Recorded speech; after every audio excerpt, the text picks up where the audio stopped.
Welcome back to Happenee. I'm Jeffrey. Today we are talking to Pavel Hodinka, who talks about work-life balance and productivity. Should be a great talk.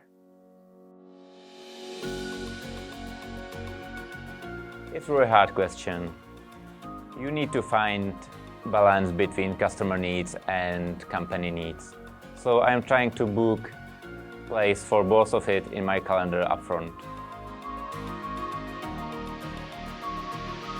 Another hard one. I'm trying to plan a whole week and book time for each activity upfront, and after it just follow it.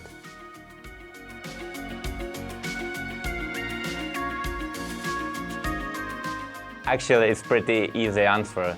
Just give 100% of your time to your family and 100% of your time to the company. That's all for this episode. Join us next time where we talk to Standa and Paya about their thoughts for the year.